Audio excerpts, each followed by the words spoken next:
జీ5 ఉండగా మీ favourite TV shows ని మీరు అస్సలు మిస్ అవ్వలేరు. Complete free. మీ విషయంలో నాకు నచ్చనివి రెండు.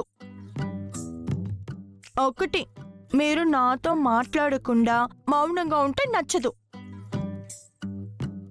2, మీరు ఇలా సీరియస్ గా ఉంటే నాకు అస్సలు నచ్చదు. ఓహో, అవునా? సరే, పోనీ ఏమైనా గిఫ్ట్ ఇస్తే నచ్చుతుందా? గిఫ్టా? దేనికో. అంటే ఆ ఇంటర్వ్యూ గురించి జరిగిన గొడవలో నీ తప్పేం లేదు. కాకపోతే ఈ విషయం తెలియక అందరితో పాటు నేను నిన్ను మాట్లాడినాను కదా, అందుకే. ఆ ఫీలింగ్ తో ఉన్నప్పుడు ఆ సీరియస్ ఎంట్రీ ఏంటి, సీరియస్ డైలాగులేంటి? ఊరికే నేను సీరియస్ అయితే నువ్వు ఎలా రియాక్ట్ అవుతావో చూద్దామని. బాగానే రియాక్ట్ అయ్యానా? నేనెందుకు సీరియస్ అవుతున్నానో అర్థం కాక ఏడుస్తావేమో అని ఎక్స్పెక్ట్ చేశాను, కానీ అలా జరగలేదు. ఆహా, అవునా? నేను బాధపడ్డానని మీకు బాధ అనిపించింది, అంతే కదా? అందుకే కదా గిఫ్ట్ తెచ్చాను అంటున్నాను. ఏం గిఫ్ట్? నువ్వు ఎక్స్పెక్ట్ చేయలేవు కానీ నువ్వే ఒకసారి గెస్ చేయి. వద్దులేండి, నేను గెస్ చేస్తే మీ ఎక్స్పెక్టేషన్ దెబ్బతింటుంది. ఆ గిఫ్ట్ ఏంటో మీరే చెప్పండి. సరే,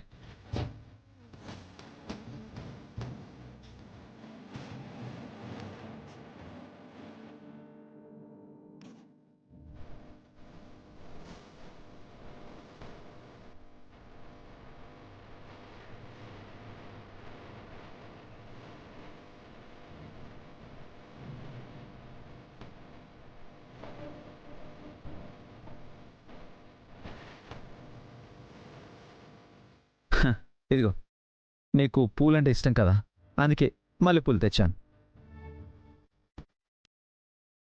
ఇదే నేను నీకు తెచ్చిన గిఫ్ట్. ఎలా ఉంది?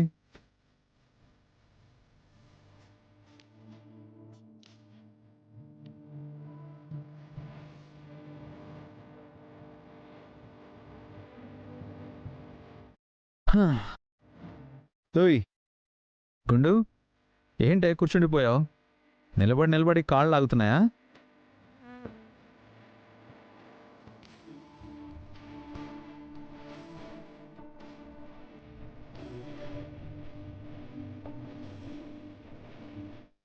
గుండు,